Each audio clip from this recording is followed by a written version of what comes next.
and I couldn't score. So both of them came over to me during a lull in the play, and they said, listen, if you don't start scoring goals, we're not going to pass you the puck. I was put on notice. But you know, Vince and I had the great fortune of playing with Naish.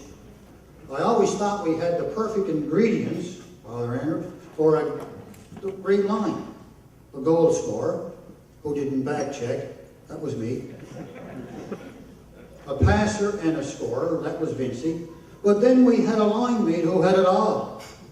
Who could score and who could pass. And I called him the workhorse of the line.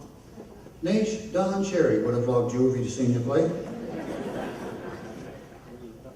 Tonight, my friend, you're in the forefront, and I know you don't want to stand there and listen to me much longer, do you? But you're going to have to. I mean, I listened to you coaching me for 20 years in baseball and hockey, so you're going to spend a few moments listening to me tonight. But I was thinking of this induction tonight and my encouragement to Naish. I'm just thinking here, you know, all good things, and I want you to remember this is important. All good things come to those who wait, if they wait long enough. I can remember playing baseball for Naish, and Naish was the coach, and we were playing in Whitney Pier on the old field there. I guess a lot of you played there. And we were behind a run, and we got a runner at third base, and there was 1 out or something like that. And Naish come up to me and said, I don't know if I'm going to get you to bunt or hit away. Well, I never bunted playing baseball. I didn't know how to bunt. But anyway, he said, I'll give you the signal. And so anyway, he went back and gave me a signal. I don't know what he gave me. But anyway, I bunted. And I popped the ball up. Fortunately, the third baseman didn't catch it, and the run scored. Naish came over, when I went back to Naish, Naish said, listen, if he had caught that ball, I would have. Well, I don't know what he was going to do because he never finished the sentence. Now, I want to ask you something. Did you ever get a ball and out from somebody with a smile on their face? I did. I have to say, no, thank you, Naish, bye. Hockey. Let me just tell you a thing about hockey. Now, I just told you I wasn't a back skater, and Naish would holler at me, back skate, back skate. So I accommodated him one night.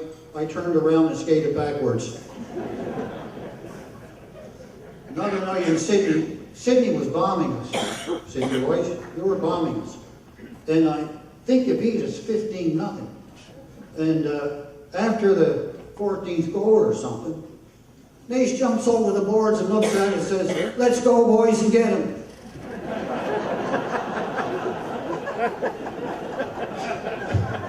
I guess he knew what Yogi Berra knew before he said it. It ain't over till it's over.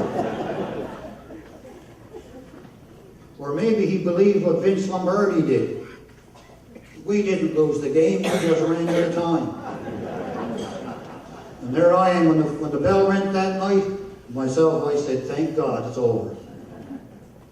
But you know, behind every good man, there's a good woman pushing him out the door. Elvira, congratulations on getting Naish this far.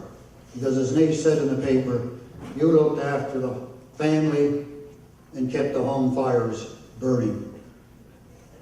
On Naish's half, and I'm sure he'll say it for you. Thank you very much for allowing him to share his time with us, his teammates.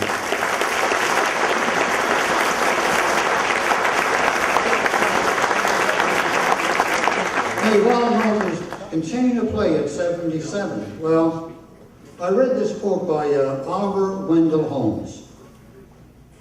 Men don't quit playing because they get old. They get old because they quit playing. I guess Naish believes in that. To my friends, and to those of you who had the patience to listen, thank you very much, Naish, for the moment.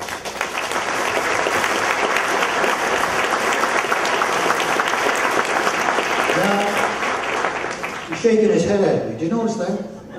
You know, when I got married, I was making the speech, and there was me sitting down there. I don't know if he was agreeing with me or not. But anyway, Naish's family is here, you know. You want to stand up? Family is here. Family is all here. Come on, stand up.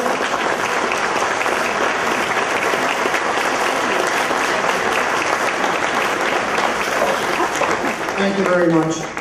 By the way, Elvira, this is the last year he's hanging them up.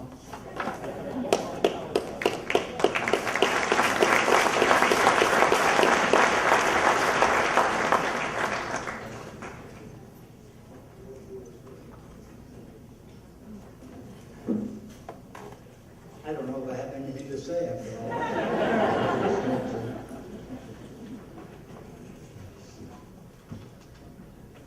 Members of the Cape Breton Sports Heritage Awards Committee, ladies and gentlemen, fellow inductees, I want to express my heartfelt appreciation to the Awards Committee for the honor I have been given tonight. I'd like to thank Fred Courtney for his kind words and time we spent playing together. I have been very lucky during my sport career to have played with many outstanding individuals, but none better than Fred Courtney. Thank you, Fred.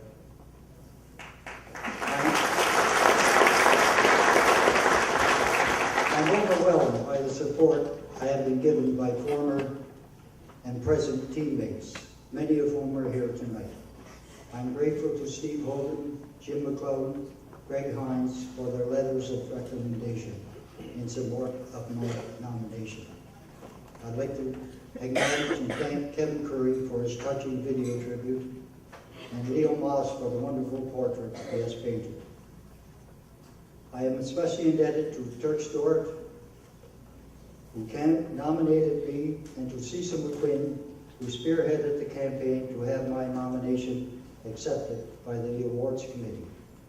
Unbeknownst to me, Cecil and my brother-in-law, Bob Lee, spent many countless hours tirelessly working on my behalf. I want both Cecil and Bob to know how much I appreciate their hard work and valuable friendship. Thank you very much.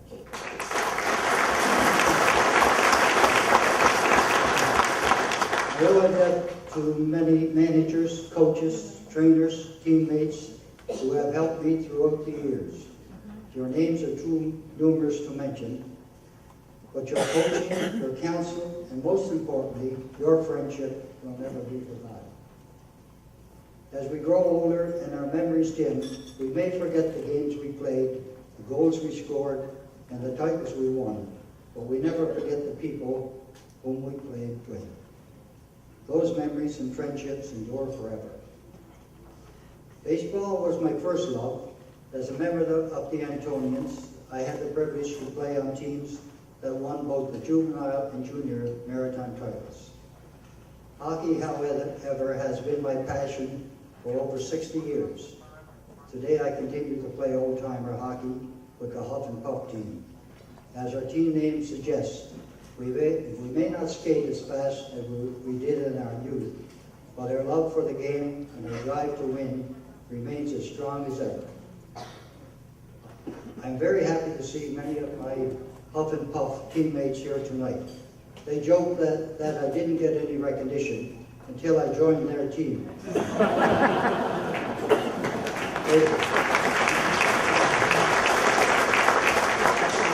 We'd like to point out our teammate, Matt Manglewood, who only after 2 years with the Huff and Puffers was called up by the NHL old-timer team.